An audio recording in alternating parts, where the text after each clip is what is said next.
I sent some examples for Thodai from Japarangalaviruthi. I would just like to show you quickly how it works. I think this is a set of materials, see, which I sent out in the handout. See, if you see, the one thing about Thodai is historically the number of Thodai increases, right?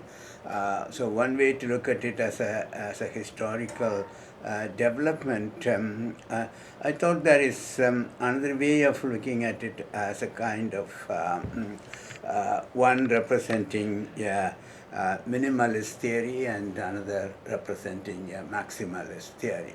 And the minimalist theory is just to have Eduhai and Eduhai across Adi. I mean, that is a minimally expected Thodai. And then you go expanding both in terms of the kinds of Thodai, which basically has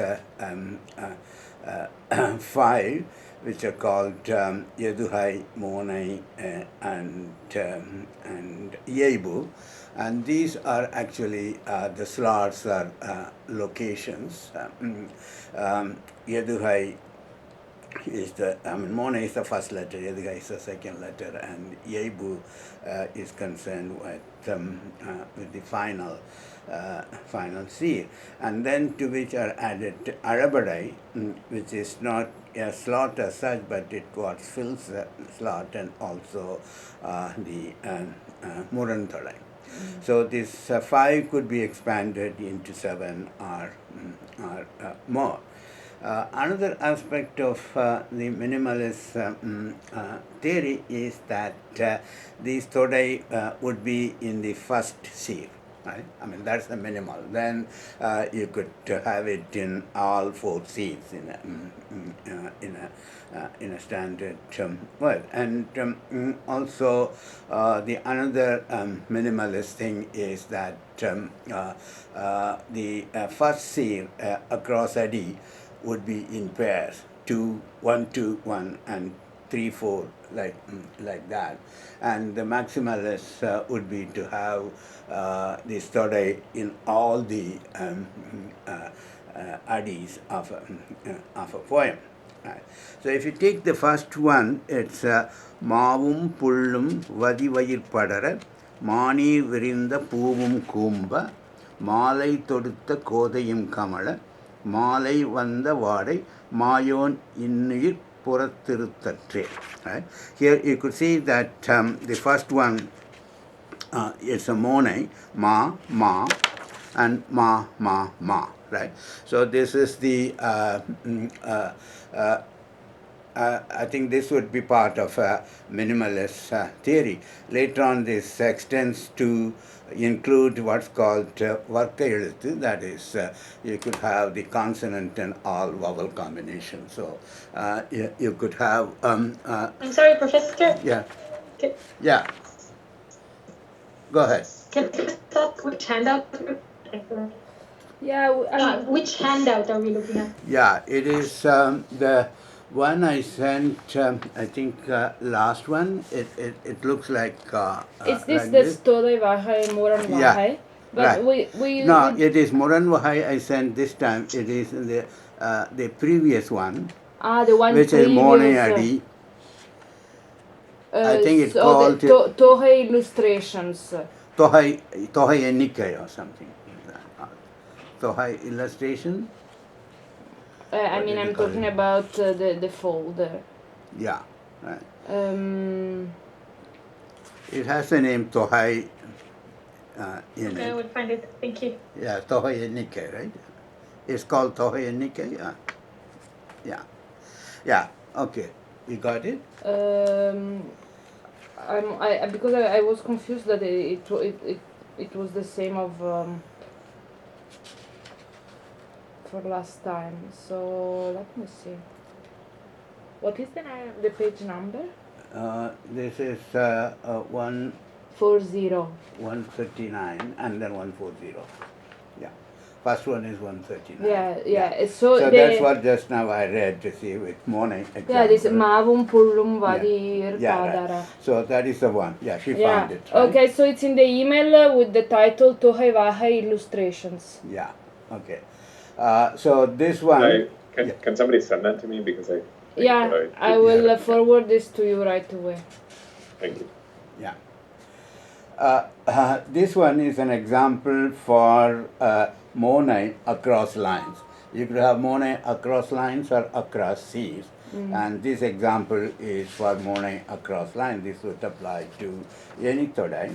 And the second one, on the next page, that's page 140, you have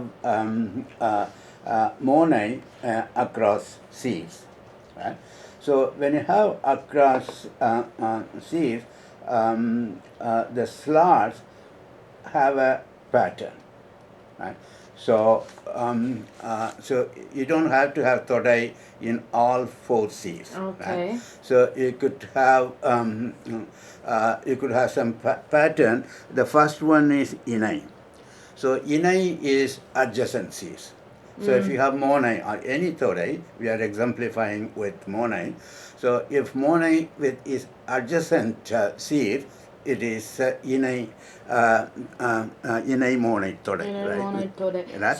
So you have animalar, asohin, talir nalam, nalam kavatri. Right? So here you have animalar and asohin. These are first and second seeds. These are adjacent seeds, and therefore this is inai. Right? And the second one is polippu, arit kural kinkini aratrum siradi.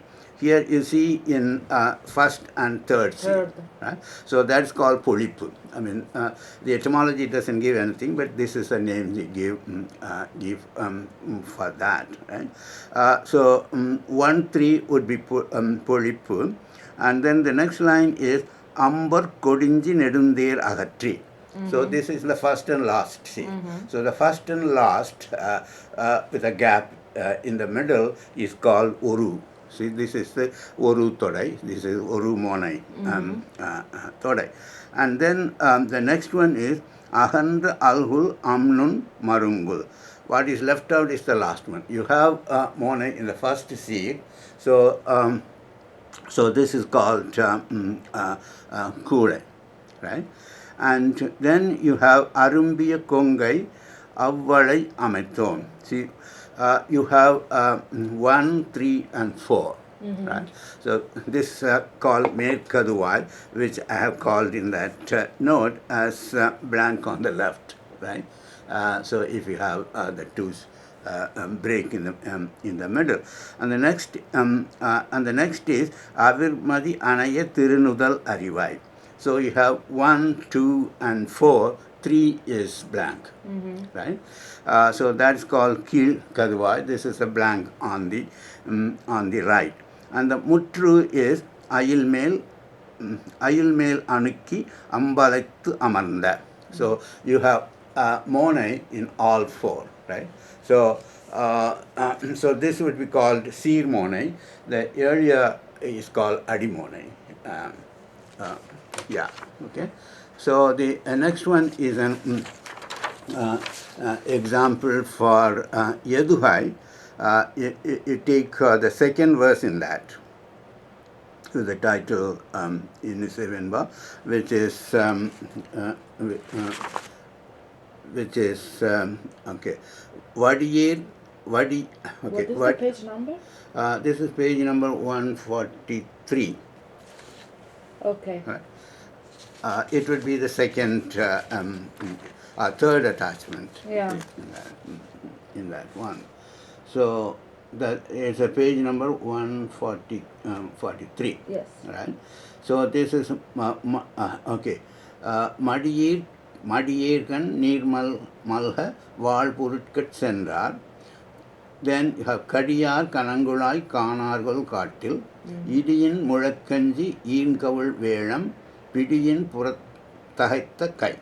So here in the first C, you have Vadiyed, Kadiyar, Idiyan, Pidiyan.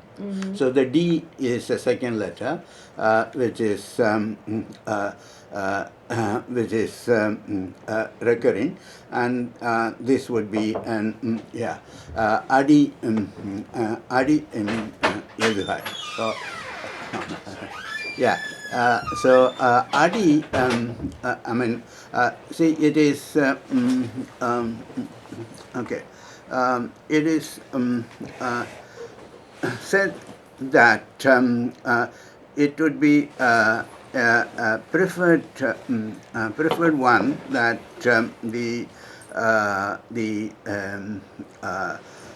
even though it is stated in terms of letter, the matre also matters. You see, for example, you have Vadiyel, and the next one is Kadi. See, both are, the first letter is a short one, right? Asai has the Kuril, so that is a preferred one compared to having something like Adir and Kadi. Right. The second one is a long, long vowel. Right? Just a question. This Vadi or Kadiyar, does this count both as Monai and Edugai or not? No, it is only Yedugai because first is Va, the second one is Ka, and that is Monai. So they are. Because V and K, Iv and Ik are different, so that's not Monai. A and Ka are. No, it goes by Eluthu. So Va is one Eluthu, that is the Monai. Yeah. And then D is another Eluthu. And that is Yedugai. That is Yedugai. Okay. Right? But so my question would be on the third one, this Yor Yar. What is it? The fact that it has the same length. Yeah, right. Does it mean anything? Right. And does it? How do you call that? Okay. So in the minimalist, it is only one letter. Yeah. Right? But it could extend over the whole C. Right. So that is an elaboration of that. Okay. So that is not a requirement of Yeduhai. But it's an elaboration upon it. No, this also would be Yeduhai in the sense that instead of just a second letter, you have the same letters following in the third letter, fourth letter, fifth letter, like that. So this would be an expansion of that. So if this expansion happens to give you different words, then it would be an recurrence of words. So you go from letter recurrence to C recurrence to word recurrence, right? Recurrence, right? So that is how the expansion takes place. And they also mention this. You see, if a line starts with Nirayasai, right? The second the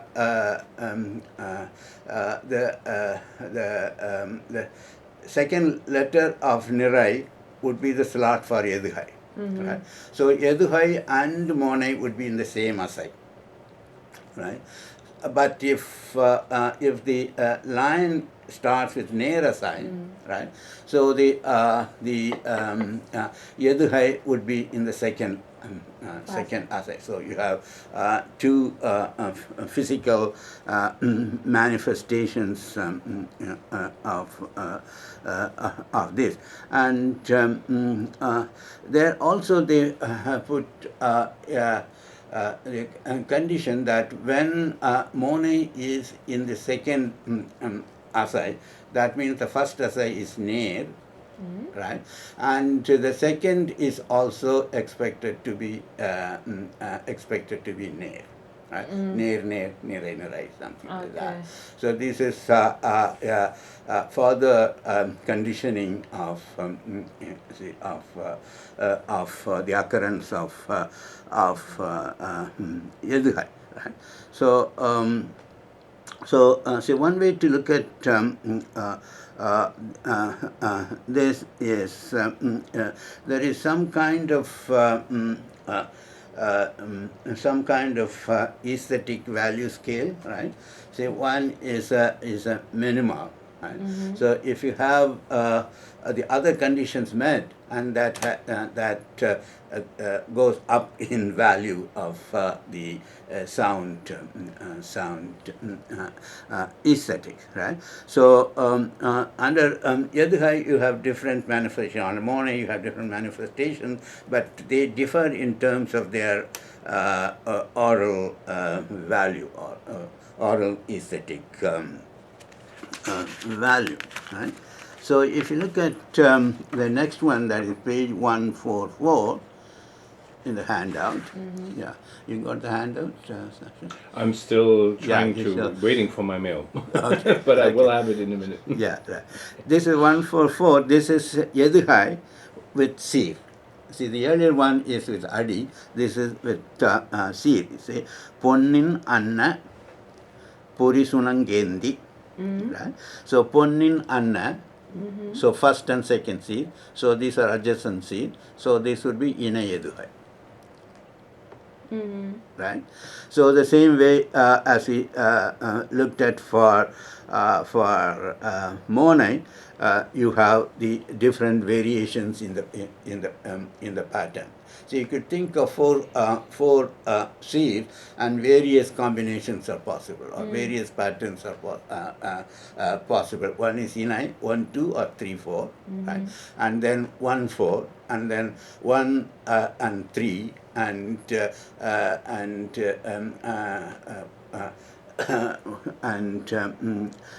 and 4, like see, like that. So that is how this system of slots work. So Ponnin Anna, this is Inai. Panmalar Kongin Nannalam Kavatri, right? Panmalar and Nannalam. So this is the first and third, and that would be Puripu. And Oru is first and fourth. So you have Minnavir, Olivadam, Tangi, Manniya. So Minnavir and Manniya is there. So it goes all the way like that, as And you this is saw with Yedugai. This is Vedihai. The earlier example was with reference to Monai, but in all cases of Monai, whatever the type of Todai is, you will have these two. See, Okay. over Adi Adi or or over over Seer. Seer. And the Seer has, when you have Seer Todai, right? Seer Monai or Seer Vedihai, whatever, it could be further subdivided in terms of the pattern, right? Whether it's adjacent or other patterns of the four C. So you can look at this as a kind of a matrix. Yeah. Right? So you fill different slots, and then you get different kinds of tode. So this is how the todes create a sound pattern, right? Right. Then you have you have the I think the next one they give is Muran, that is page 157. Right. The Muran, as I said, as I also sent you another handout this time, is about semantics, right? See, the meanings are contrasting, but there are two kinds. One is Solmuran, that is when there is a lexical contrast, and then a semantic contrast. Usually they will go together, right? When you have lexical contrast like Pachai and Sivapu, Karupu and Vellai, there is they are antonyms, and their meanings are also contrasting with each other. But but when they purely from a linguistic point of view, you will not have, let's say, you will not have a lexical contrast which doesn't have a semantic contrast, right? See, they would go together. But they try to make distinction between the two, and that works when you have a phrase rather than a word. Right? So when you have a phrase, so the example they give is, I think we discussed that in the previous class. Suppose you have sem and karum, that's a lexical contrast.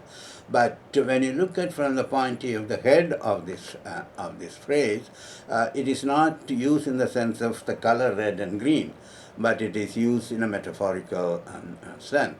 So they say that there is a lexical contrast between, because the word semai and karumai contrast, but in terms of meaning, it is not the contrast of the meanings of colors, but it is a different one, and that is not a semantic contrast.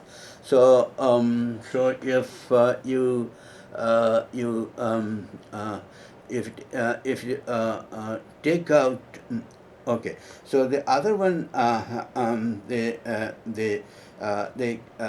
give is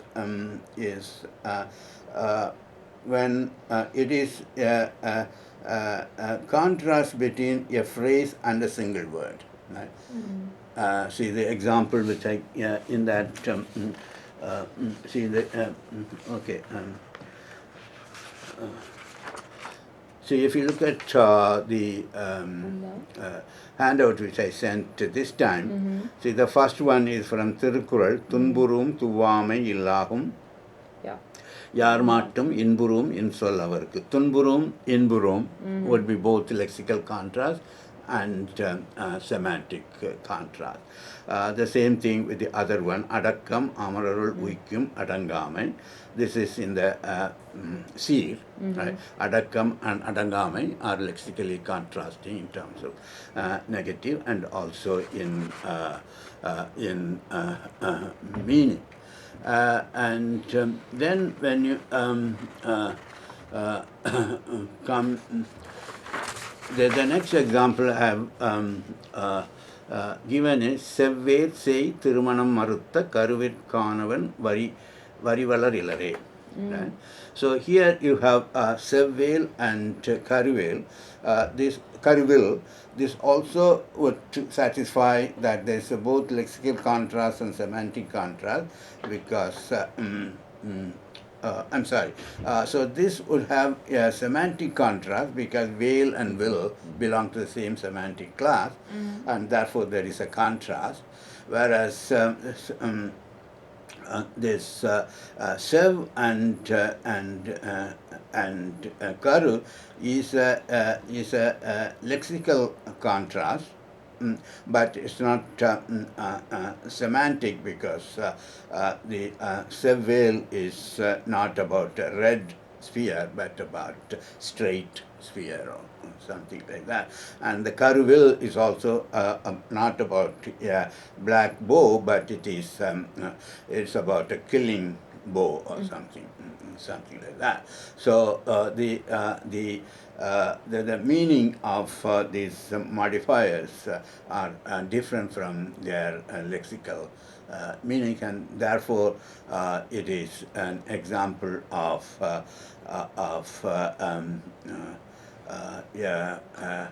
not having a lexical contrast but having a semantic contrast. Right? So the other examples are also like that. See, to me it seems some kind of overkill, right? See, they are trying to make the distinction between soul and purity. You see, if you take Yeah, if you take the last, towards the end, right, you have one Nedunir Poigai Kurunar Tanda Tanpani Avil Narum Nin. Right? Here, the contrast is between Nedunir and Kurunar. Right? There is a lexical contrast of Nedu and Kuru. Right? In the first one, there is a head, Neer, right? But there is nothing to contrast here because Kurunar is a single word, right? So therefore, this is a case of having a lexical contrast, but no semantic contrast, right? The last example is a converse of that. Sendi anna sinattayane neernasai perat kanal. Okay, here sendi is a phrase, and neer is only a single word. Right? So in that contrast, thi and neer are semantic contrast, right? Both being the 5 elements, you see, it belongs to the semantic category. But there is nothing paralleling red with near. Right? So there is no contrast there. So this is a case where you have contrast with the heads of a phrase, but not with the modifiers of the So, phrase. but this is would be then Purul Muran? Yeah, this would be Porul Muran, but no Sol But Muran. no Sol Muran. Okay. Right. So, I don't know how far Sanskrit grammarians go in this kind of contrast, because we enter, at least I feel, we enter from the field of Todai, which is phonetic, to semantic, which is an area of Ani. Right? So when you come to Muranadai, Muran Todai, I think we are changing the ground from Todai to Ani, or from prosody to poetic kind of thing, right? It took a while for me to figure out what they mean by these kinds of contrasts, you see, the thing. These are so in the. Can I ask you a question about this example of Sir Yeduhai? Yeah. Which was this this was Mon Sir Adi Per Ahal Alhul Wal Bo. This was Muran. No, Muran? This Sir Adi Per Ahal Alhul Olhubu. Which one? This for Mone or for Edu? It was on page 157. Yeah. What? Yeah, 157. This is an example for Muran. Which happens between Sir. Yeah. Because once you come to Muran, it would be Sir, which also would be coterminal with the word. Okay. Because it's between Sol and Purul, right? It's no more with letters and Sirs. Right. Okay. But in that Adi, I have a question, which is probably silly, but this last two Sir, Al-Hul, Wal-Hubo, they are actually, they would have Yedughai in the sense that the second Yedut seems identical, but the point is, among the examples we saw, there is no Yedughai that works if there is no if the first Sir of the line is not involved. Yes. So in order for it to be Yeduhai, you always have to have it in the first Sir too, and this is something else. So I cannot call this Yedughai. Yeah, in what I call the minimalist theory, the first Sir must have. Okay. So that is a constant, right? Then the variables come from other fields, right? Okay. But the problem I find is, suppose you this basic principle is violated, minimalist principle is violated, and you have edugai only from the second seed. Like here, And right? like here, generally they don't reject it. They will come up with a new name with that. Okay. Right? So the poets have an upper hand, right? So if you have created a poem, and it's the grammarian's job not to reject it, but say that this has a new subtype, or it has a new variation, Mm-hmm. right? So that's what I find. See, if you read Seyuliel of Tolkapiam, he also mentions some variations like this. Right?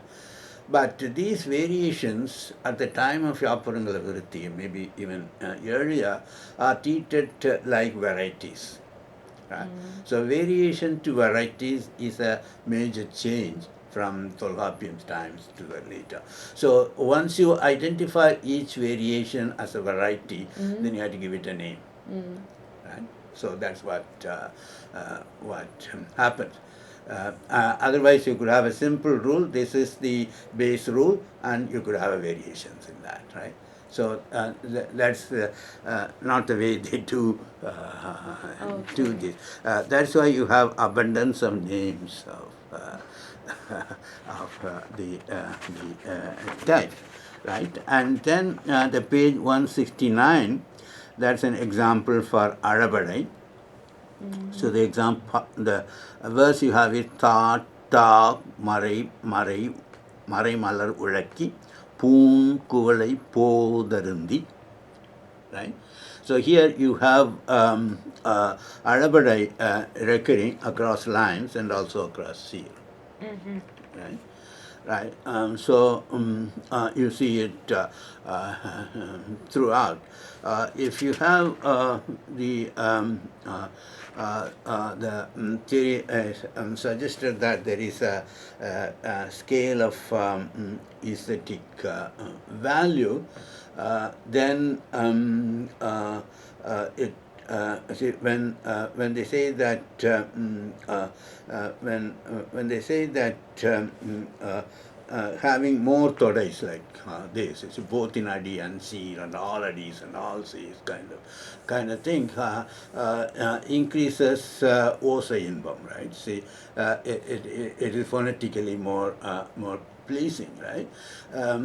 So I'm not sure whether this addition, with this, we're putting it in a higher level of hierarchy is purely phonetics, or it's also difficulty of doing that. See, naturally, this would be more difficult to have monae in every seer and every adi, but when they say that its aesthetic value is high, they say that it is because phonetically it is more pleasing, but I think there is some kind of hidden thing. It's more difficult to produce, and therefore it's highly valued. Maybe that's my idiosyncratic view of that, right? Then, you have page 163.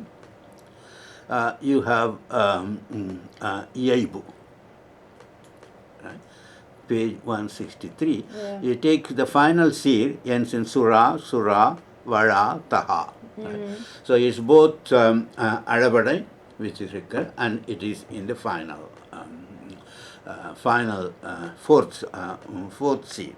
And one verse down, Mayor Kundal Kuralum Nalla, Kundalil Venda Malarum Nalla, Malarid Unganum Nalla, Pararpugal Vodiyum Nani Nallave. Right? So here Nalla is repeated, so you have the repetition of word. Right? So often this happens when there is a recurrence at the end, as Yebu, the final rhyme. It could be a word. Right? And that you find in Bhakti poems like potri, like that. When when you have it in the first seed, then we saw one example where it becomes a topic, right? War, it is Marupattana, Yeah. Toll, something like that. So this the repetition in the first and in the last have some syntactic correlate, right? So it's not just phonetic, right? It's you have a syntactic function for that. And then you have so in the page 164 you have just not a word but asai, which is repeated, or எழுத்து, which is repeated. மொய்த்துடன் தவழும் முகிலே பொழிலே மற்றதன் அயலே முத்துறள் மணலே நிழலே இனியதன் அயலது கடலே, like that. So, but So the fact you have A here. A is at the final seed, which is repeated across the line, but also it is repeated across seeds, right? But the seed is not the first one like Mone or Edhai, but the last one, right? So you have in the first one Muhile Polile, right? And then Nirale Kadale, right? Nahile Yele. and so this is Yebo. Yebu. Across seed. Yebu could be, Yebu, unlike English poetry, is not just the final one, but it could be in the middle series also, right? But only thing is, it's not the first asai, but it's the last asai, Okay. right? Okay. This is an example of that. Okay. Naturally, these things are all created by the grammarians to illustrate their point, right? You find that many of them are unsourced, right? Maybe the commentator created to explain a point. See, But that verse that we were looking at yesterday, which had Yena in the third seer and Yena in the final seer, that would be an example of Yebo across seers. Exactly. Okay. Yeah. And the last one is, last but one is called Iratai seed. That is in page 190. Right. It is the repetition of word is the example. It could be a repetition of seed also. Right? Paduho, paduho, paduho, paduho. Right. This is the same word is repeated throughout throughout the line. The next one is also nirpave, nirpave, nirpave. Right. So these example what they call iratai. See, that is the doubling of the whole seed, or the seed could happen to be a word, so it's the repetition of word. In page This is page 190. 190. Okay. Yeah, page 190. So this also has a syntactic implication, right? So the repetition increases pathos or whatever, right? So it's not just phonetic, right? So you can see that Todai from phonetics to extends to other areas of aesthetics, right? And the last one is Andadi, which is not mentioned in Tolkapiam, which is a later development, which is page 194. Right? So here, munnir indra annir ippi indra ilangugada nittilam payanda nermanalekkat, like that, right? See, the last seed becomes the first seed of the second line. It goes on to the entire verse, right? So this is called Andadi, right? Which can be between Adi, but also eventually between It could also be between seeds. And between seers. Right. So if you go to page 196 in the same handout, you have the second verse, Mena Makkalarulum Vianarum Kalame. So, me in the first seed, And as in a the mone, last. then in the last. And that is Andadi, of course. Yeah. Okay. Yeah, and then it also follows in the next one. You have Melaha Visumbin Vedalodu Varume. So it is not only first and last, but also the fourth becomes the first. See, the first is four, fourth is first is four, four is first, like so that. It's that's why it's both Andadi. for mones and for Iaibu, but since it's all the same, it's more complex than that. Yeah, Andadi is more complexified or something like that. I mean, you throw a greater challenge to the poet to do that, right? But the claim of the grammarians is it increases the aesthetic value or the sound value, right? I mean, at any rate, it's important to remember that it's a theorization after the fact rather than something that goes into the making of a poem. Right, the poets don't sit down and say, how can I create a nice murra? That is true of all literary theories, right? After the poet does, right? No, because some of this you actually need to have skill in the versification. You need to know what a venba looks like in order to make one. That is right. So the earlier part of the things you discussed are things that the poet needs to know, and this is now just secondary meta level. Yeah, that's true. I mean, you have a minimalist framework, and you should know that. Yeah. But when you deviate from that, then the grammarian has to find a rule to accommodate that, right? Yeah. Unless in the extremely rare cases you throw it out as bad poetry. Right? Yeah, that is very rare as far as I could see in Tamil prosody. I mean, I have not seen much which is thrown out that it is ungrammatical. See, no, because there's also the rule that you cannot speak badly about preceding poets. Right. I mean, Gopalaya was very clear about this. I often tried to get him to say something negative about that. Said, so did you mean that Meenakshi Sundaram Pillai, that this is a bad poem? And then he looked at me, no. That's not what I meant. Yeah. You can use that terminology only for a student writing poetry, right? Yes. So the teacher would say, no, it's bad. See, our enemies in the anecdotes that we have, right? But those we only have from the 19th century. Yeah, once a student poet graduated to be a poet, then whatever he does, then there's nothing you can do. That's right. Fine, the grammar. It's poetic license. Right. Yeah. Okay. Can I ask a question? Yeah, sure. So it looks like that in all of the Andari examples, there's no erukai. So except for the one where it's the 1-4 pattern, what is the minima verse that we just read. So this just raises a general question about the co-occurrence of these torai. So it seems like you can expect it as a kind of default, in your words, as a kind of minimalist expectation. But once you start adding torai, then you might, for instance, remove the erukai in order to achieve andari or something like that. Yeah, but I don't know whether probably the theory has another condition of physical proximity, right?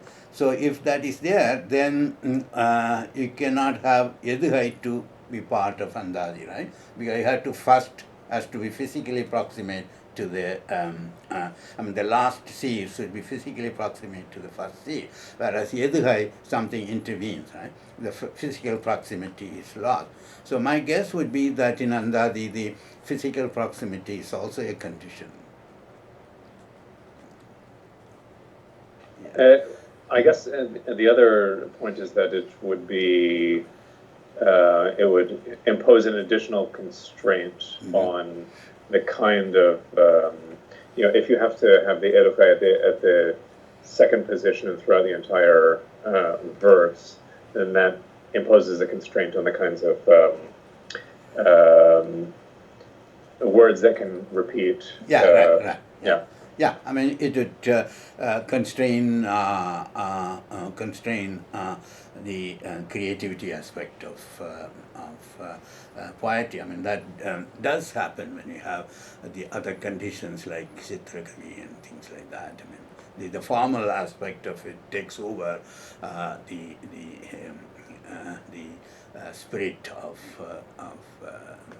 poem. So there is a very fine balance between the two, right? So this is Todai. The way I see it is it's a matrix which you fill it in different ways, and what you fill in is called Varnam, right? So the Varnam, the meaning is color. I read that it is. I don't know. I mean, I read somewhere that it says that there's a German saying that you paint with sounds. I don't know. There is something that not. So it is something like that. I mean, yes, actually, it is it's just the way that people say it. Lautmalerei means literally painting with sounds. Yeah. It's how we translate onomatopoeia for Yeah, us. right. Yeah. Okay. So the Varnam is a paint with sounds. It's a paint in the sense that you choose the paints, right? So you have the matrix, and then what you fill could be chosen by their phonetic affinity, right? So you could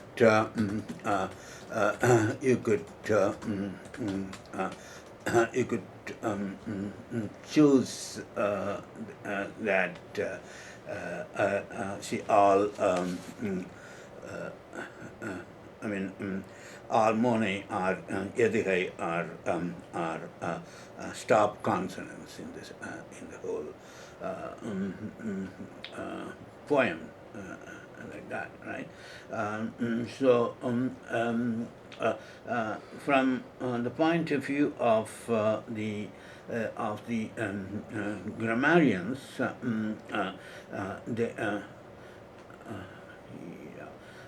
before that, I mean, in Todai, we started with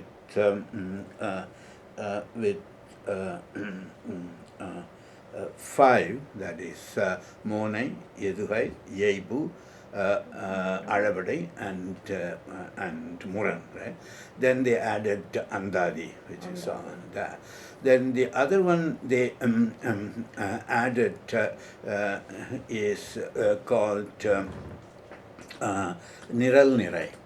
Niral Nirai is a reciprocal thing. So that's also a semantic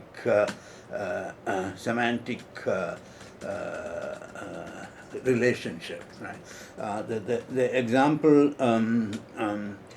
I found was that the first line says that Mulai Kalingam, then it goes on, and the second line starts with Malai Paravam.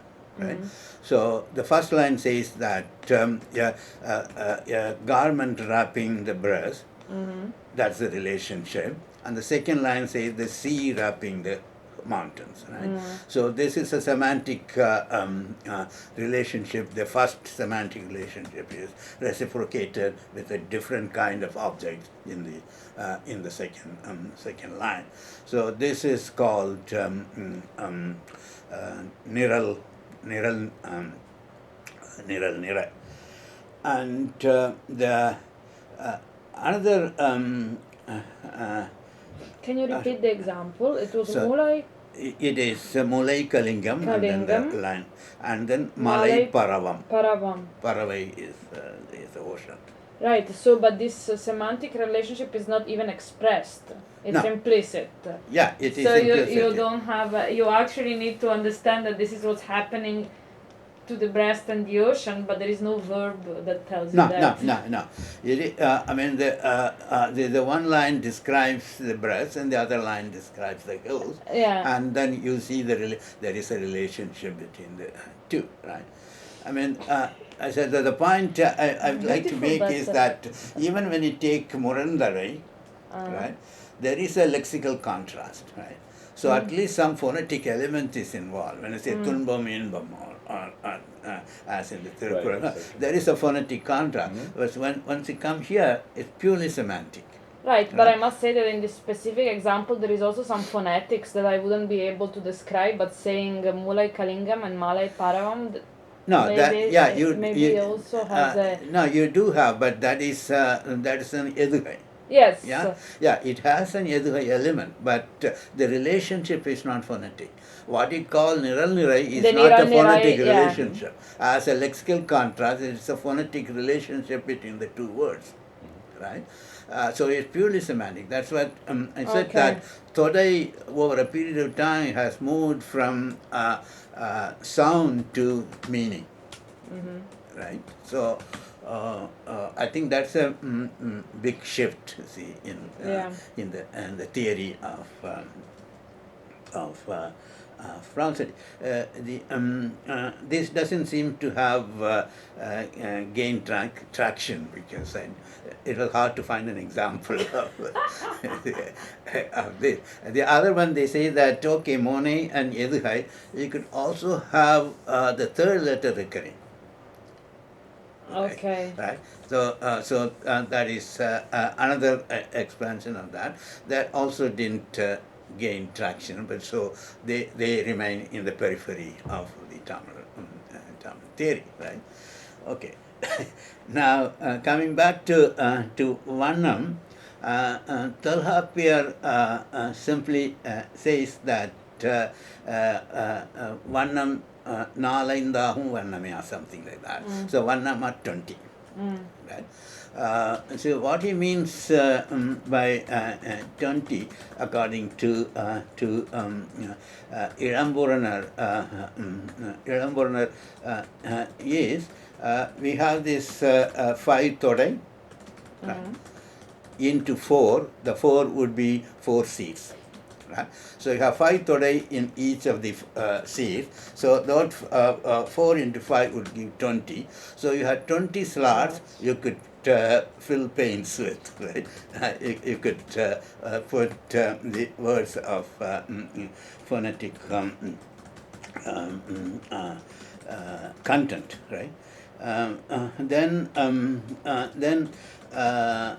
when you come to Yapurangala Vritti, I mean, it might have started earlier, because much of what Yapurangala Vritti additions start from Kake Padini or others, so we don't know when it really started. They make it 100. So there are 100 kinds of Vannam, right? It's too much of paint, see in that. Right? So how they come to 100 is according to Ilamburana, the first 20 into 5, and the 5 stands for different voci. Again, we don't know what those vocis are. So they have 5 things. But my sense is, when we listen to the tapes, once you bring in Vannam, the way you render the poems seems to overwrite the 4 vocis. Right? So once you start, say, okay. Okay. So when it comes to yeah.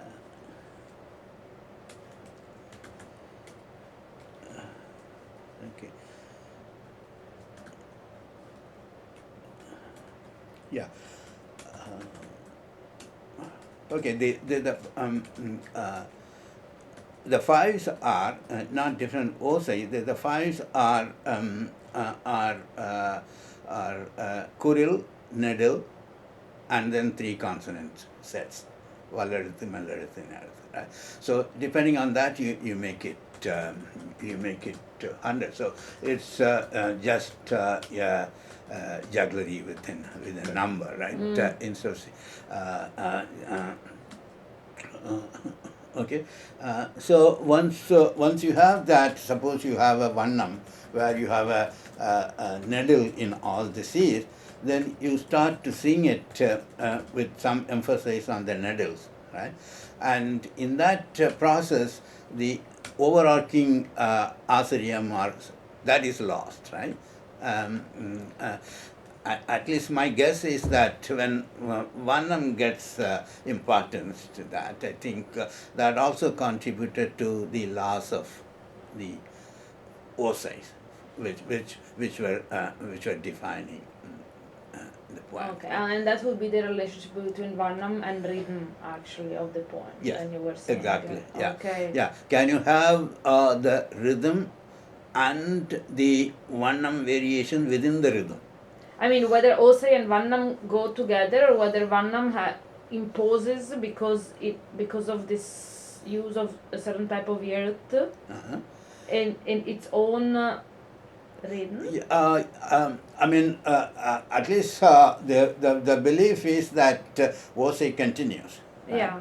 But I have not seen anybody singing with both Varnam and the rhythm. Right? I mean, to begin with, we don't know what exactly the Osai is.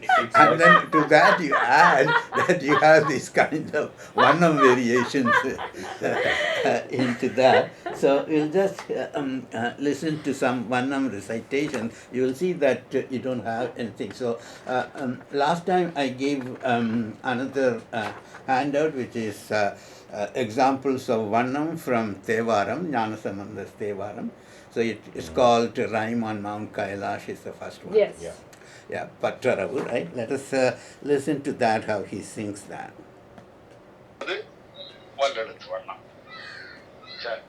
இது பட்டினப்பாலையில முட்டாச்சிறப்பின் பட்டினம் பெரினம் முட்டாச்சிறப்பு முட்டா சிறப்பின் பட்டினம் பெரினம் அப்ப இது வல்லோசை இந்த அடியில மிக்கிறது வள்ளி செவண்ணம் சொன்னார்.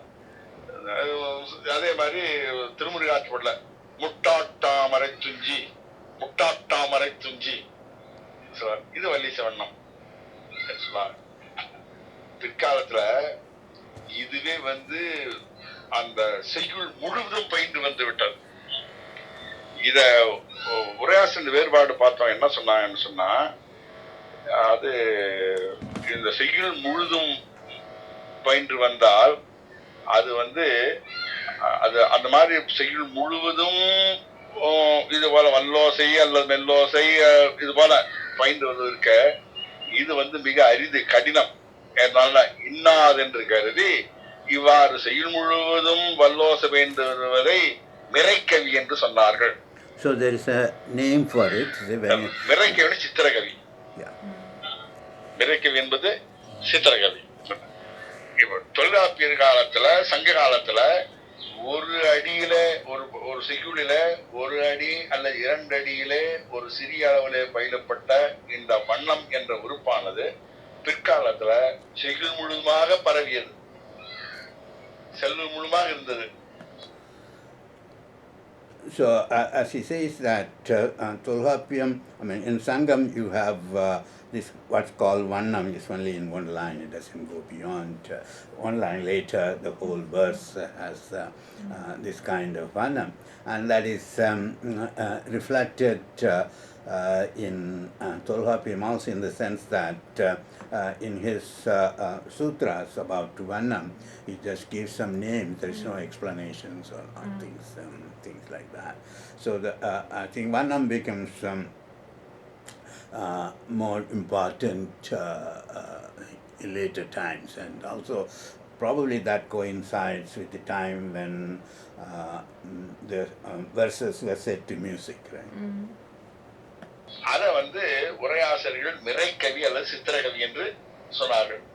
இந்த மாதிரி மிரைக்கவியை முதல்ல தமிழ் இலக்கியத்துக்கு அறிமுகப்படுத்தவர் திருஞான சம்பந்தர். இப்போ ஒரு பதிகம், பதிகம் என்று சொன்னால் 10 பாட்டு கொண்டது பதிகம். 11ஆம் பாட்டு அந்த பதிகம் சொல்லுதுன்னா வரக்கூடிய பயன் சொல்றார். இப்ப கைலமலையை பற்றி ஒரு பதிகம் பாடுறார். அதுல பாட்டு முழுதும் பாருங்க எப்படி அந்த வல்லெடுத்தே வருது. புற்றரவு பற்றியகை நெற்றியது மற்றொருகன் ஒற்றை விடையன் செற்றதையில் உற்றதுமை அற்றவர்கள் அற்றுணைவன் உற்ற நகர்தான் சுற்றுமணி பெற்றதொலி செற்றமொடு குற்றமில தட்டனவினாய் கற்றவர்கள் சொற்றகையின் முற்றுமொழி பெற்ற கையில் ஆயமலை. அப்படி இந்த பிரெட் ஸ்லைஸ் போட்ட மாதிரி சீர் அந்த ஓசை.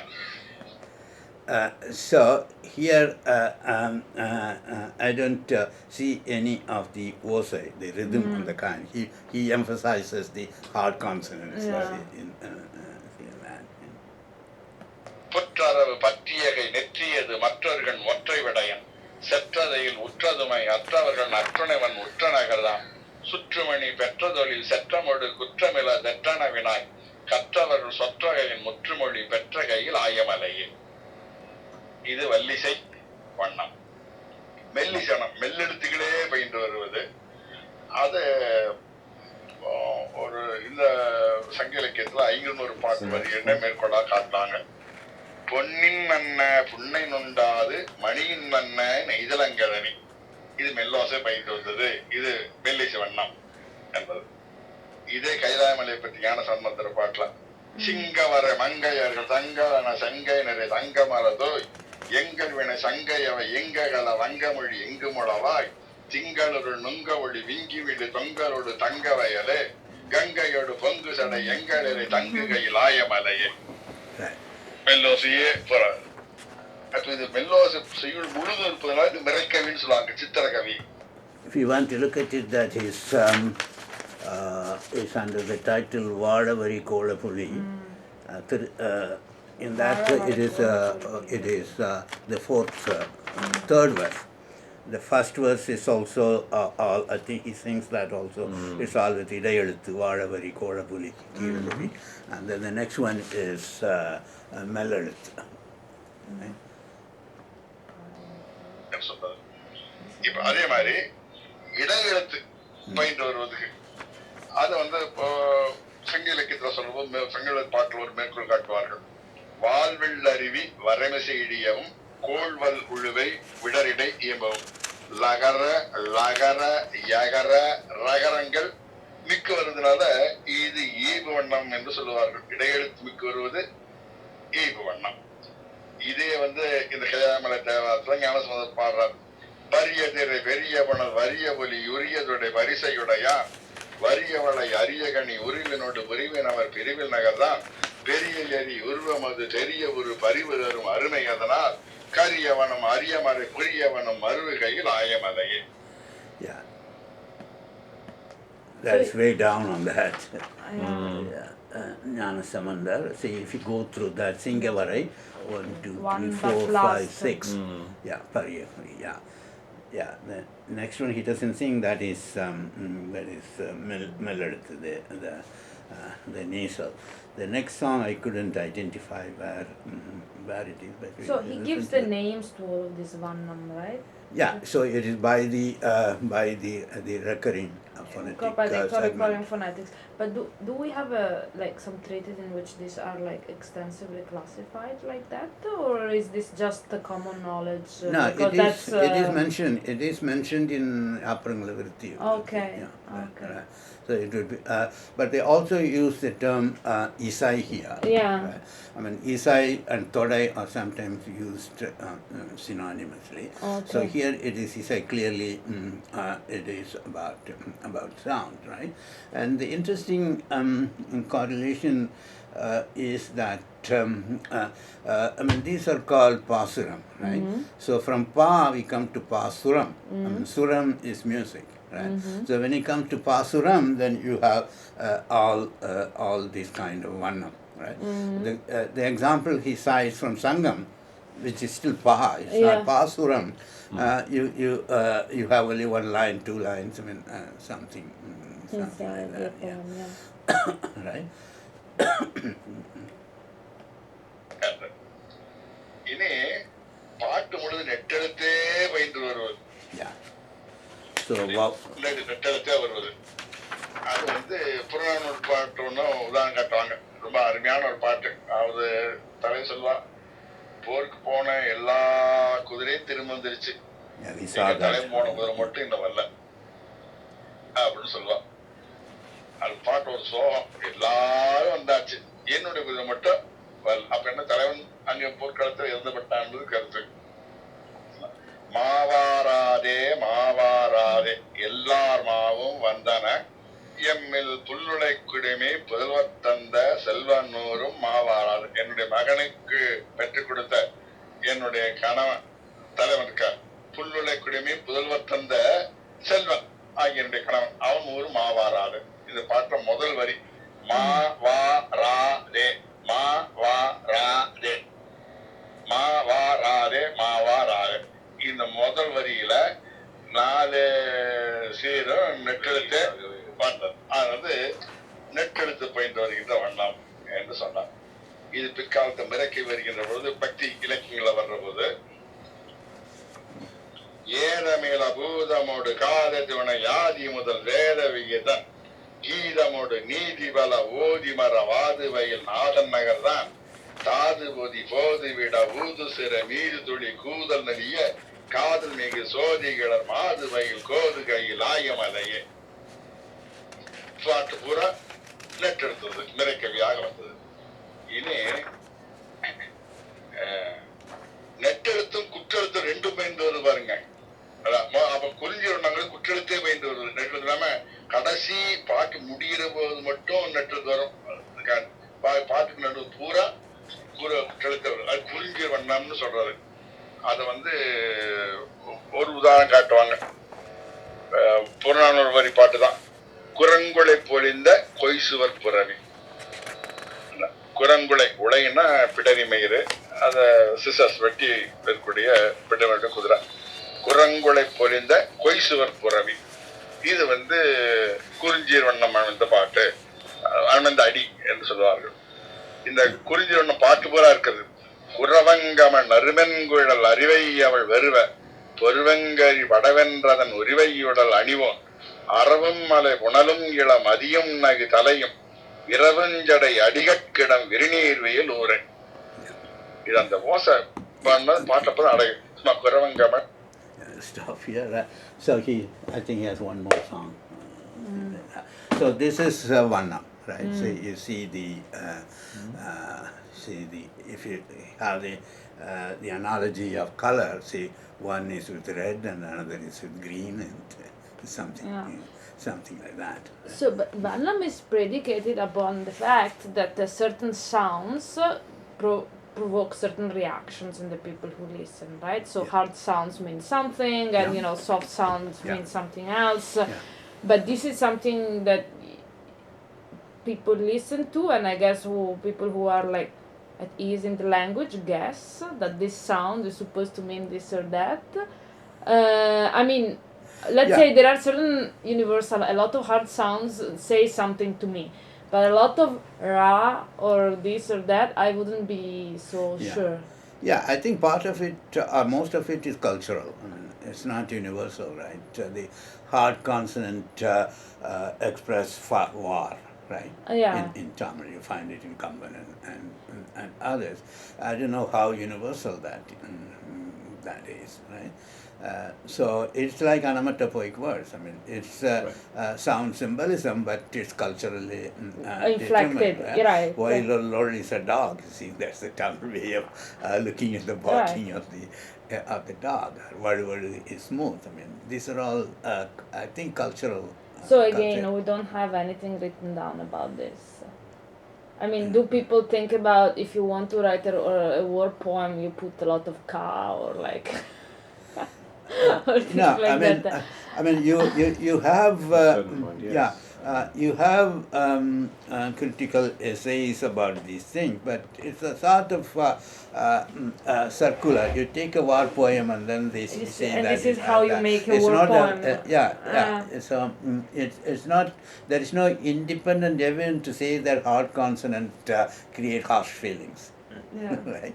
I mean, that's a psychologist should have some experiment to say a connection between hard consonants and harsh feelings and kind of thing, or nasals and lovemaking or whatever.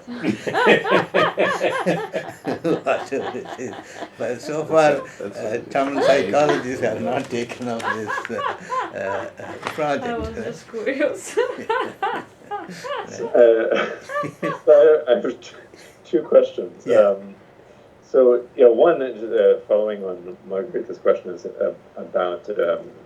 So there is this concept of guna Yeah. in Sanskrit poetics, and that answers to a lot of these questions about phonetic or auditory texture. And it's in the realm of gunas that some of the associations between double consonants, nasal plus stop consonant, like aspirated consonants, and those are associated with various gunas, and then those gunas are associated with different themes or rasas or whatever. So does that? I mean, I assume that comes in with the Dandi Alankara, but I think Dandi Alankaram should speak about it, but I have no idea about that. No, not No. in the other tradition. Okay. I mean, Dandin may. I don't know Dandi Alankaram very well, but the rest does not. But I have Yeah, my rest I doubts know. because Right. But Dandi Alankaram is the place to relate it to rasa. Yeah. Right? But Yeah. isn't that the translation only of the second book of actually the Kavyadarsha? So it actually the whole initial treatment, maybe gunas are in the beginning of the Kavyadarsha. I'm not sure this is in Dandi Alankaram. Okay, so because gunas are in the first book of the Yeah, in the Kavyada. first book, but I think Dandi Alankaram start with the second. Even though it incorporates in the comments certain discussions of the first, so maybe one should really look through the commentary a bit in detail. No? Then it's an interesting question why Tamil theory doesn't think of relating it to rasa. Right. Yeah. Yeah.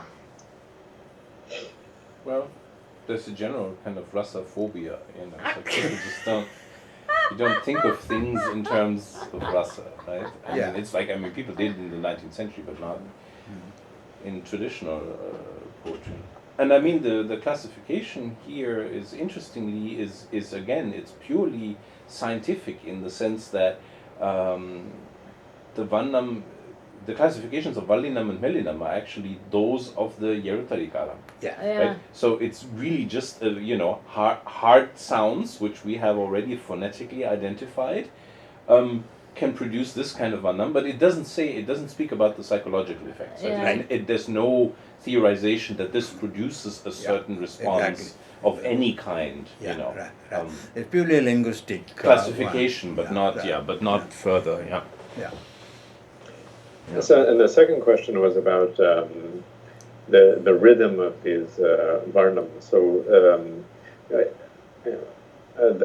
bracketing the question of osai and whether this falls under the category of osai or not. A lot of the examples that we just listened to do actually have this repetitive rhythm that sounds a lot like the Sanskrit, like Totaka or Bhujanga Prayata. These metrical patterns that have like da da da da da da da, and those are the kinds of things that you would see in like marching songs or in descriptions of battles or things like that. So, but they're not. These varnam are not described in terms of their rhythm, but rather the recurrence of these eraptu, right? Yeah, but recurrence relates to rhythm, right? Yeah. Doesn't it? Right. So there is a rhythm in the recurrence, right? And the recurrence by itself is to create some kind of effect. Yeah. Right. Yeah. Yeah. See, if you look at, I don't know whether anyone has done a consolidated thing, if you look at the commentaries of Tamil literature, the commentators point out these kinds of things in poems, but I haven't seen any coherent theory of how these relate to various emotions or various rasas, whatever. No, and there also seem to be certain periods when poets do it more. Yes. So Kamban does it all the time. Is very given to playing with sound. Others don't. I mean, there are other poems where you really, out of thousands of stanzas, it happens, 10 times, 20 times, but not. Kamban happens all the time. Yeah. Yeah.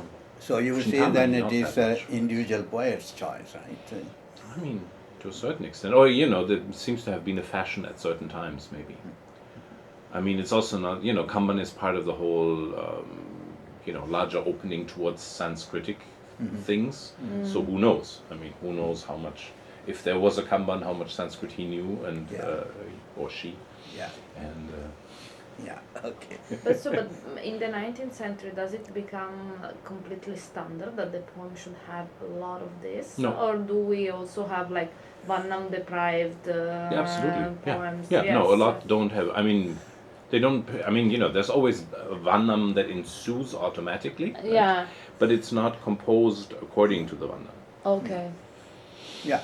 See, in pedagogy, it has become a kind of challenging exercise, right? Okay. The student will be asked to compose one with using only This one. Vallinam and things, Okay. and Yeah. things like that. So it is used to test the skills of students. What they say is basically it tests the depth of your vocabulary. Right, you see. Because Come you up with need just- to come up with words, synonyms. And remember how Besky, for instance, organizes his Nigandu accordingly, Yeah. or Nigandus in general are organized accordingly to the Synonyms. Dodai possibilities. Yeah. of words. Yeah, right. I mean, this is like the rhyming Dictionaries words, or something. dictionaries, Yeah, right? exactly. For With, rhyming, rhyming words, dictionaries. right? Yeah, right, absolutely. something like that. So then, I mean, we complete a discussion of at least the basic units or limbs of poem. Then we can move on to the pa types, right? Okay. I thought we could start with Venba here, right? As we started with saying is pa is only one kind of sayul, right? The other kind of sayuls were listed like Notpa, Vaimoli, Pisi, Mudumoli, Angadam, and things, things like that. So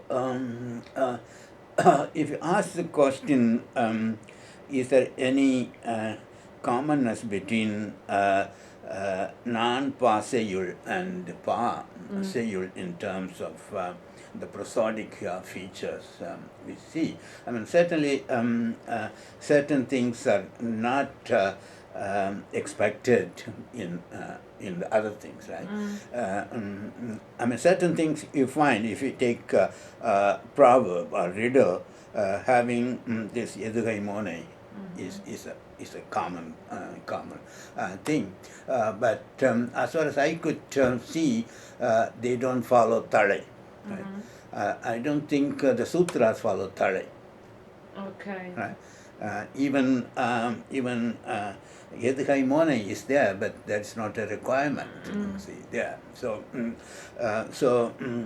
I don't know when this term was created. For sutra, the word nurpa, right? So you try to call it pa rather than sayul, right? But it doesn't have many of the characteristics of pa as we discussed so far. So Right. what does make it sayul? Sayul is a much broader category. One thing is versified, and according to Tolkapiam, it doesn't have. It is not defined by the lines, adis, as poems are created, right? So, for example, at the lower end, there cannot be a pa according to Tolkapiam, which is one line. Okay. Right? But later on, Swaminathan tries to include that. So for him, Annayam Pidavum Munnari Teivam is one adi asriyapa. Okay. Right? Right? But aphorisms like that are cheyul. for Yeah. previous theory. Yeah, Annayim Pidavum Munnari Devam, you have Yadugai there, and these things are, they qualify these things, but by the Adi definition, it is not, right? And the same Swaminathan also include Nupa as a fifth pa. Okay.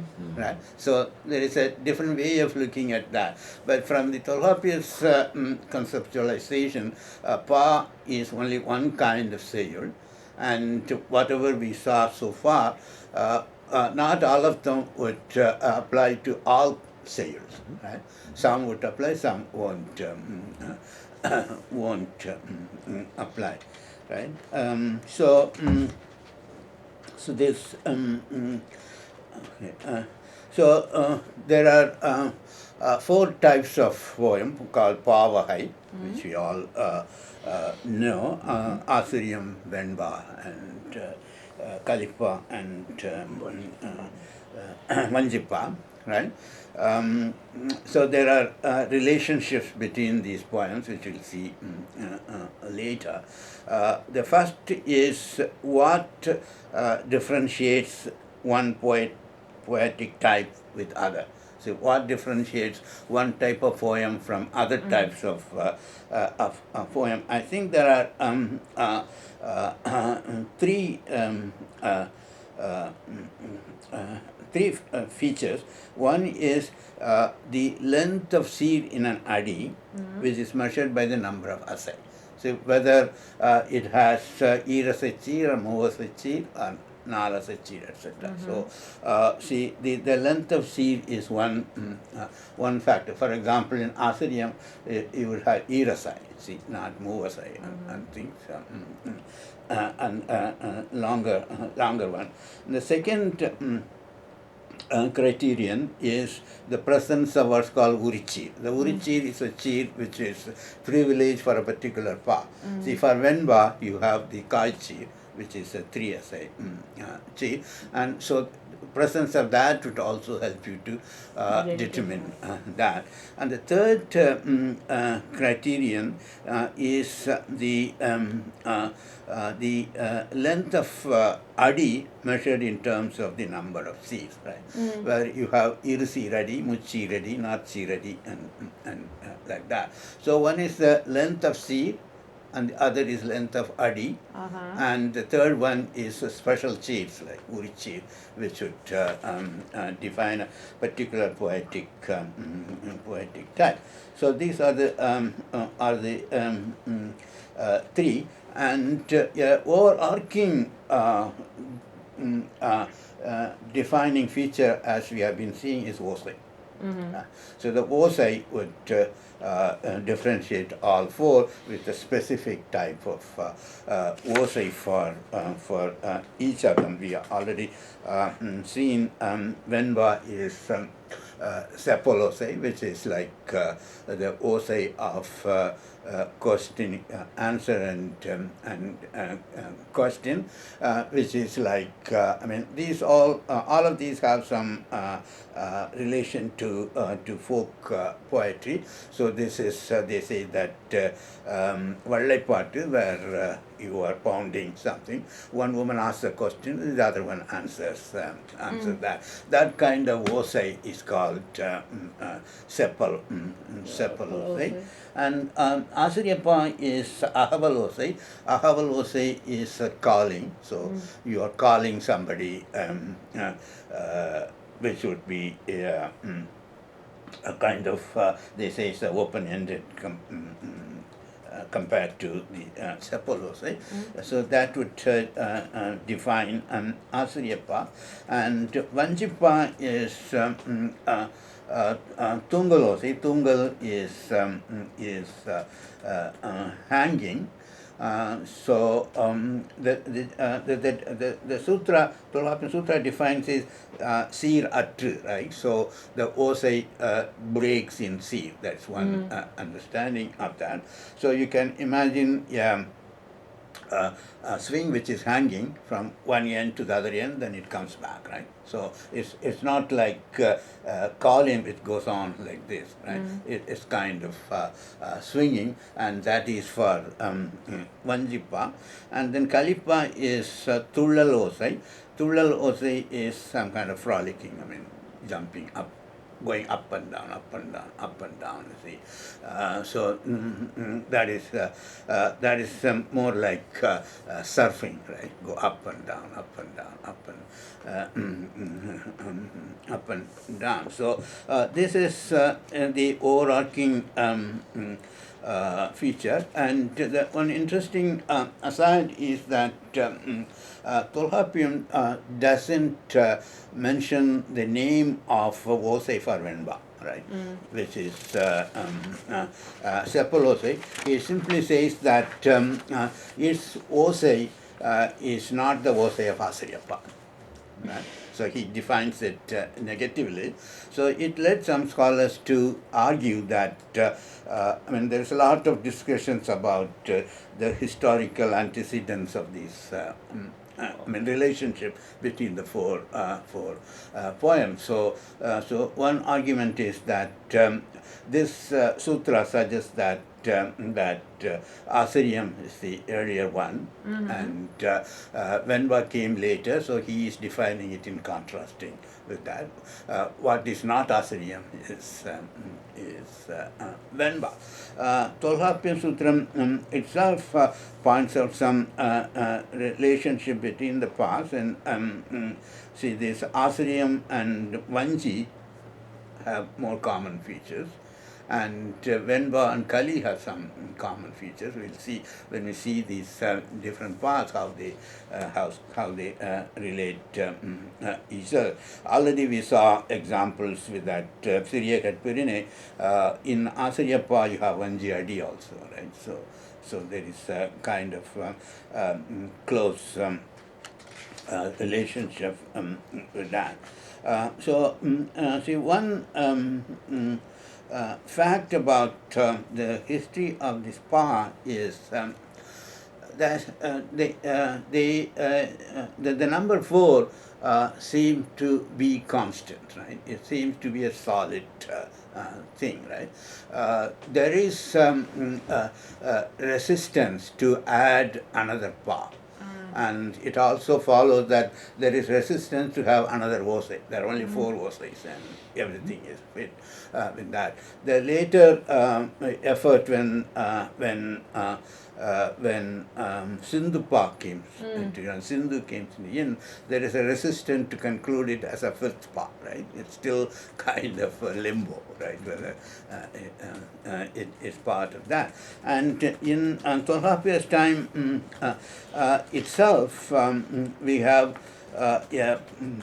pa where the first part is the Venba, and the first 2 lines are Venba meter, and the second 2 lines, second part is Asariyappa meter. Right?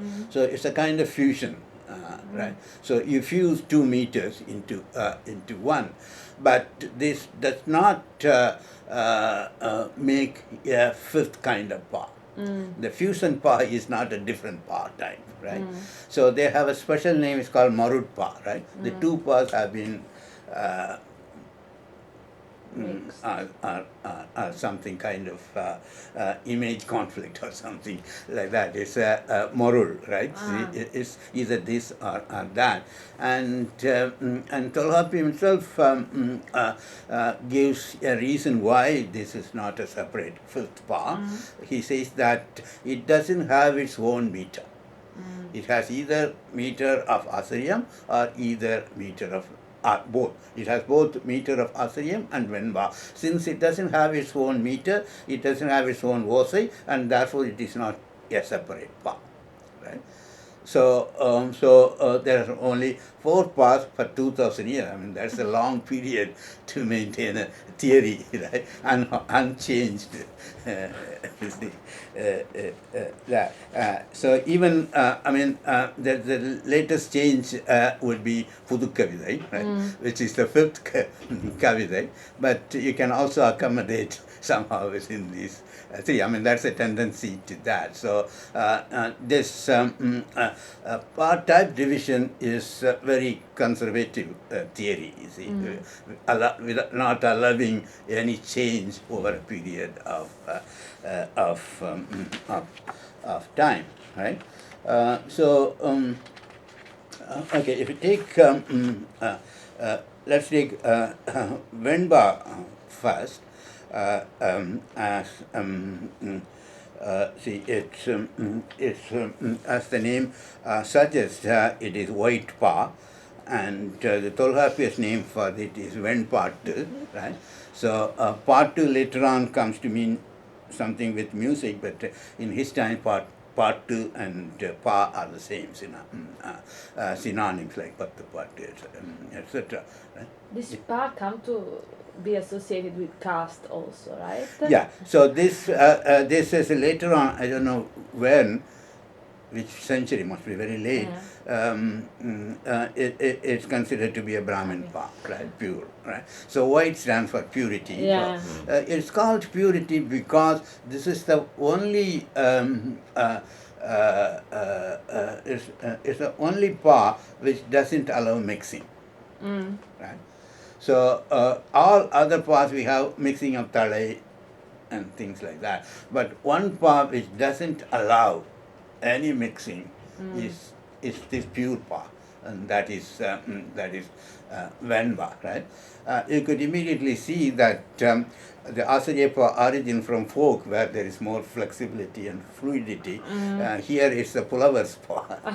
Right? So there is a clear purity condition to that. And that's why it has an alternative name of Vanba, hard pa, right? And Quite cute. so Venba is Vanba, right? Okay.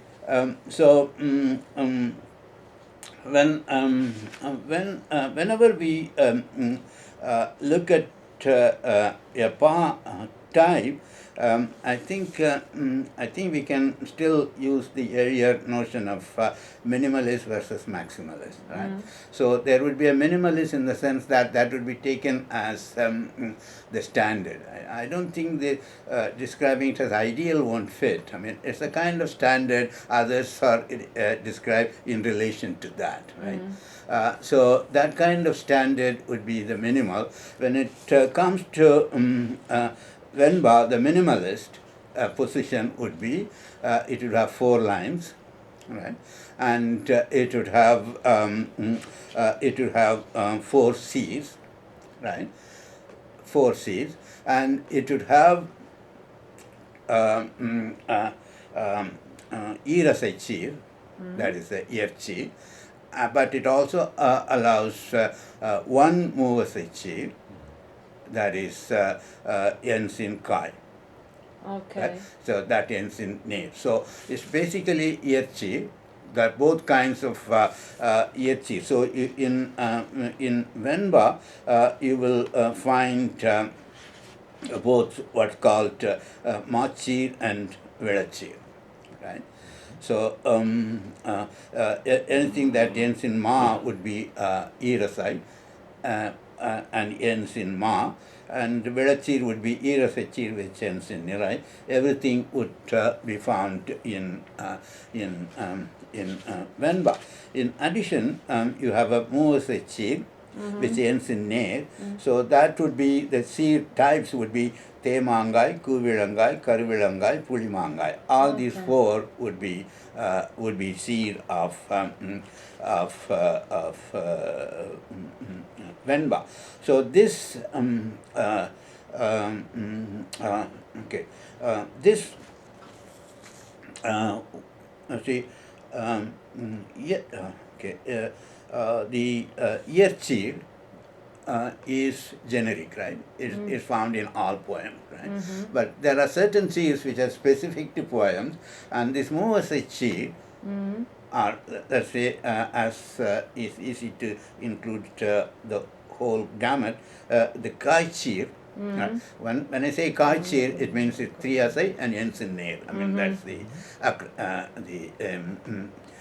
acronym of it. So that is called Urichi. Right? So Urichi means that it is privileged for Venba.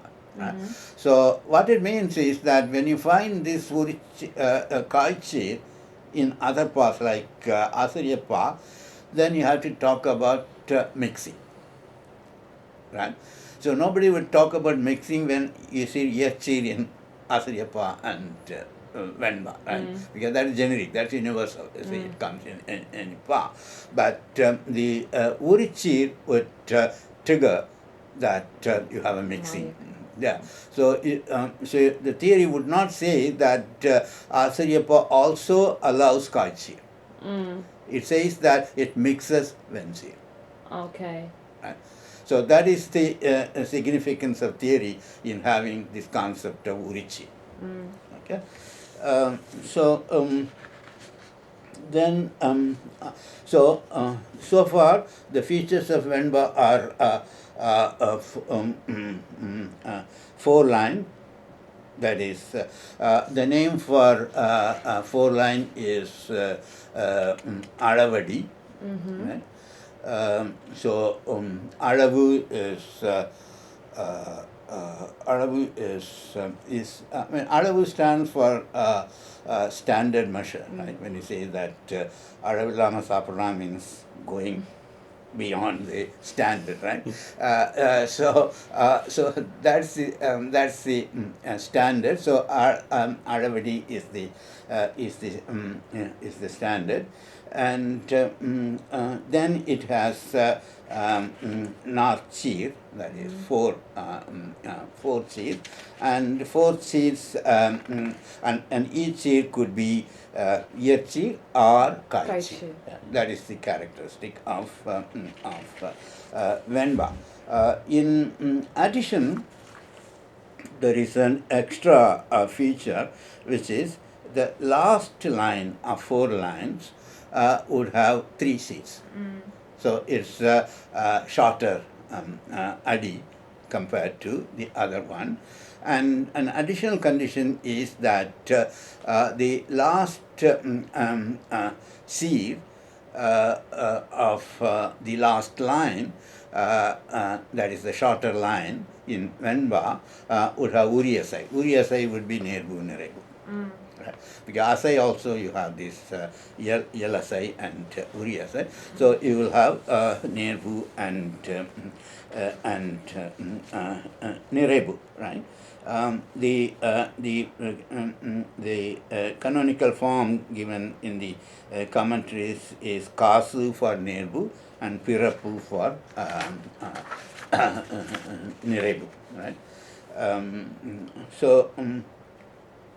So another feature, I mean, I'm still talking about a minimalist structure of Venba.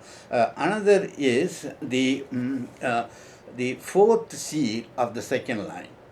4th seal of the second line could stand alone. Okay. So it stand alone in 2 senses, but I had to check the first one. It doesn't participate in Sandhi with the preceding seals, right? It stands alone. I think that's what I found in some of the poem, but I'm not sure whether it is a Sandhi split edition or the whole edition. It's I don't know. A printing problem, right? Yeah, But right. it's where the hyphen comes Yeah, from too, right. right? I don't know whether how the old manuscript hold it. I don't But know if they did that. yeah, other one is it is syntactically aloof. I mean, it's not syntactically connected to the rest of the center. The rest of the ID, the second ID. Okay. So these are the reasons it's called Tanichwal. It also happens to be maybe it's a requirement that it would be the seed, that seed would coincide with sol. Okay. So with seeds, you have an option of coinciding with a word, but it's not necessary, right? But with the tani, with tani chol, so it is also called tani chir, right? It stands alone, but it's also tani chol, right? So you'll see the significance of this just in a few minutes. See, But as for tarai, this is normal. Tarai, yes. With the rest of the line, of the adi, etc. It would be, right? Yeah, that's also important thing. Okay, it also has another name, or more than one name. The another name is for Tanichol, at the end of the second line is Kun. I mean, kun has two senses. I think it's used in both senses. One is hunch, right? Because it's shorter. So there's a hunch, and also it is used, I think, from its function, like a cone, like an arch. See, it connects the first two lines with the last two lines, right? So it's a connector. It's an arching seed, right? Between the two, right? So that so this is the and also also they say that Tanichol stands outside the rhythm. Right? So it breaks the flow of rhythm. So the rhythm breaks there, and then another thing starts. Right. So the okay. So what? So the Tanichol has certain consequences. See that. See, okay. When you have okay. Tanichol stands alone, right? That means we can take it out without hurting the poem in any way. Once you take it out, then it becomes two venvas of short lines. That isn't a four line, you have two lines. Okay, right? because... So that's why kun, I mean, two, okay, two are connected. So this kun is a connector. See, it's an arc. See, it connects the two. So that would relate to the fact that when you go away from the minimalist, which says four line, you could have variations in the lines. Right? So you could have kural, you could have a venba with two lines rather than four lines, which would be called kural venba, right? Short venba, because kural adi would be the short to adi. Okay. Then so the kural adi also would have the other features of venba, that is the second adi will have three C's rather than the last C. Right.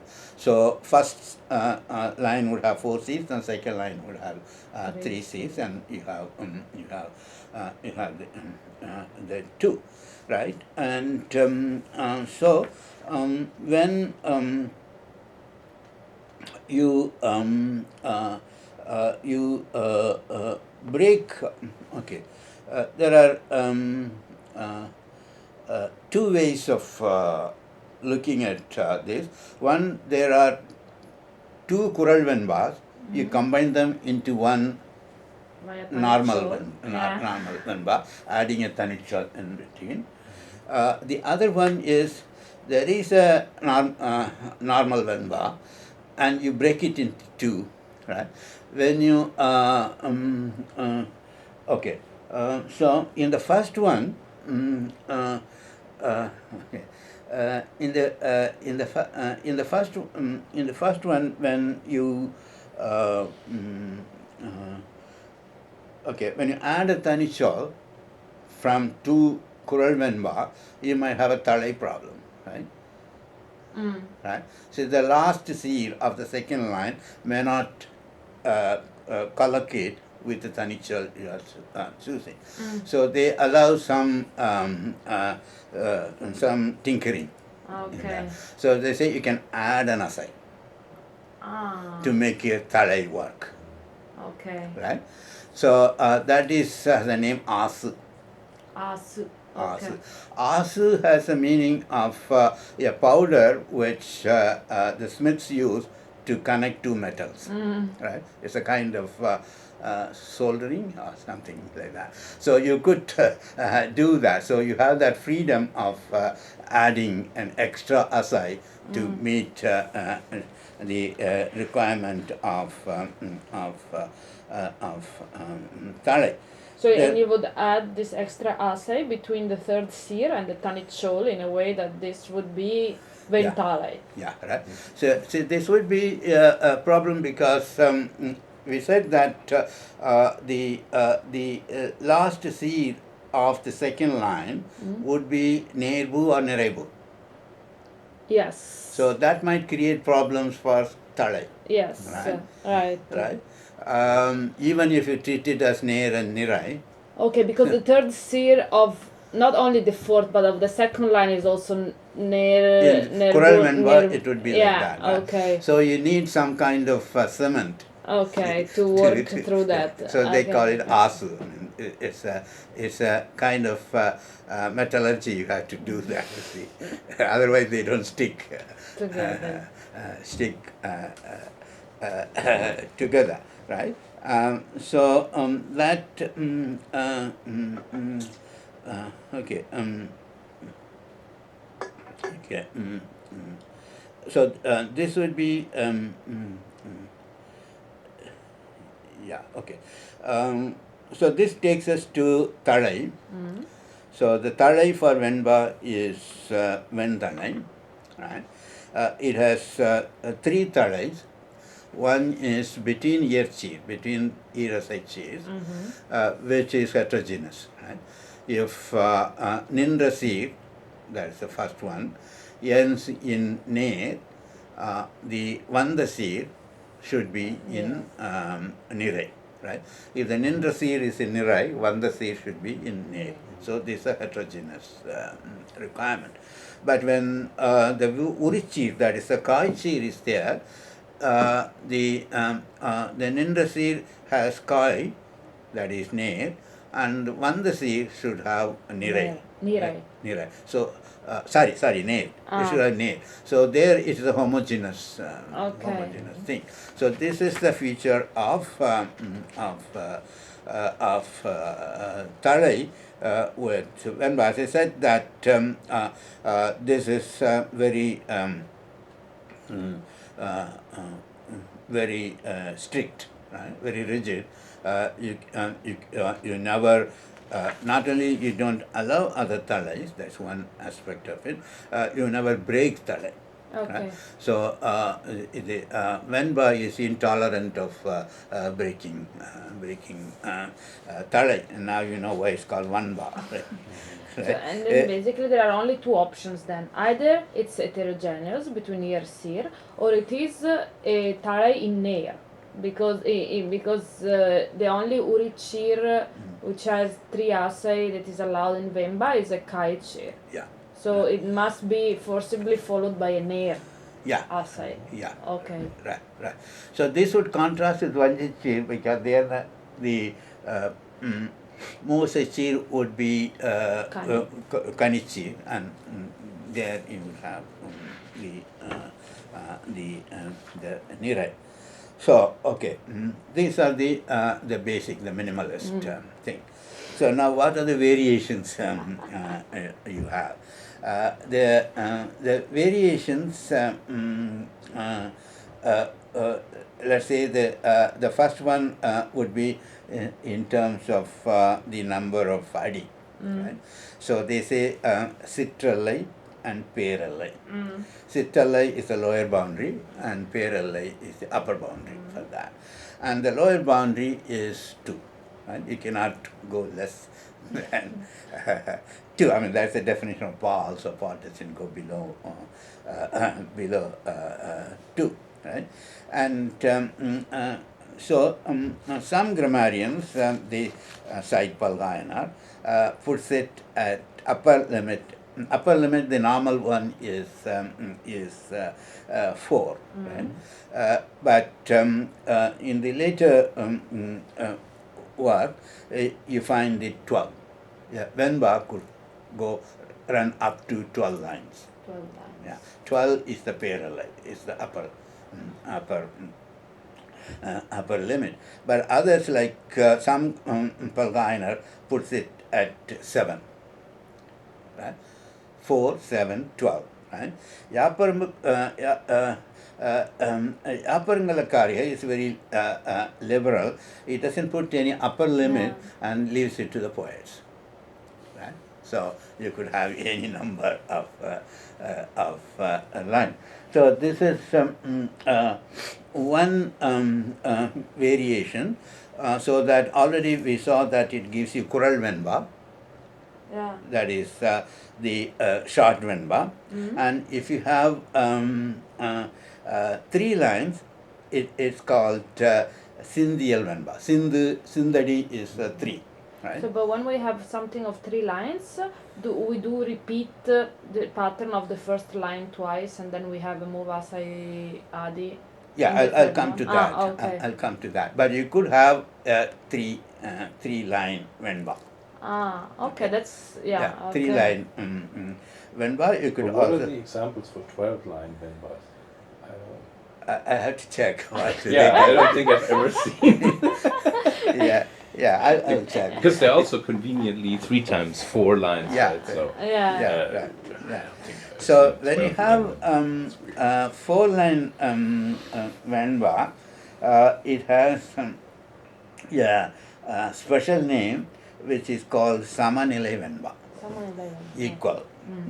Equal Venba, or equal, not equal, Sama is a balancing thing, right? 2 and 2. See, we'll see more when we come to Kalipa. You can look at these poems not only as composed of lines, but also in terms of inner parts. Yeah. Right? So you have the first part, the later part, right? So here in Venba, there is a balance between the first part and the second part. This would become very clear when you come to Kalipa. The parts would include like Taravu, Talisai, Suridam, etc. I mean, the parts are very, very clear. But for Venba and others, the parts are not spelled out, but they seem to operate with that kind of thing. There are parts. It's not that all 4 lines are the same kind of thing. So this so this Gopalaya gives another meaning for Samanale Venba. He must have taken from some tradition, there must be other tradition, which is that it's a Venba with even number of lines, right? Like 4, 6, 8, like that. And the upper converse of that is called Viennile Venba. So Vm is a term for unequal Vm. So this is odd numbered. So 3, 5, 7, right?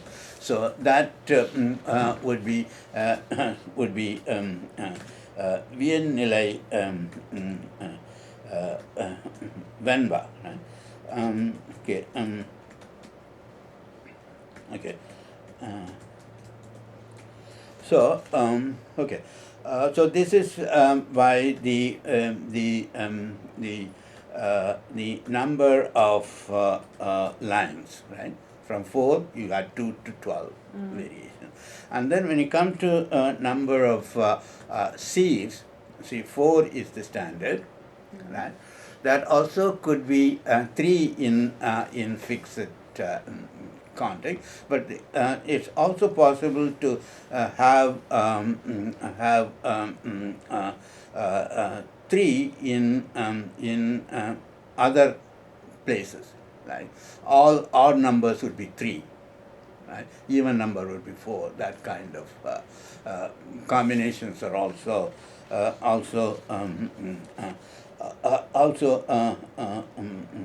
possible. When you have that kind of the kind of alternation between 4 and 3, Veerasuriam comes up with a special name for that, as usual, right? I don't know, maybe it's trying to accommodate some Sanskrit theory or not. So basically, when you have 3, then this Venba doesn't have Tanichol. Okay. Right? It also doesn't require Uriyasai at the end. Okay, right. So it would be more straight 4-line and 3-line. And the name he gives to this is interesting. He calls it Savalai Venba. Right. And Savalai is a Tamil term which is used for a child whose sibling is born too quickly. Right. So the idea is that child. So if the next child is born within 10 months, right, the first child is denied breast milk sooner, so it's get leaner. Right? So this is a lean Venba. Right? Instead of 4, you have 3. So I don't know whether getting rid of Tanichol has anything to do with Sanskrit poetry, right? Because basically this is what it boils down, right? So you don't have Tanichol, and you could have a name for that. But you don't have Tanichol and you have 3 lines of 4 seer, or the last line still has 3 seer? Sorry, you don't have Tanichol and you have 3 lines the last of 4 will seer. have the last will have 3 seers, and the first will always have 4 seers. And the second one will have 4. The second one would have Because okay. usually if it is a 4, you have 4, 3 plus Tanichol, 4, 3. Yeah, right. If we have 3 lines, we have 4 seer. Yeah. 4 The second seer, the second could be 3 seers. Okay, either The 3 first or 4. the first and third are fixed. Okay. Right. And the second you can juggle, but there is nothing like Tanichol with its special characteristic in the game. Okay. Yeah, right. Yeah. So the Tanichol comes in handy when you split the seers, right? If you have some extra seer, you can break it and say there is a Tanichol, so it doesn't count in the number and things like that. So this is the variations on the basis of the length of adi and the number of adi, so variation. The third variation, which I will see next Wednesday, would be based on todai. Okay. Right? So that gives some variations into Venba. So as I have been saying, that Tamil prosody is very liberal.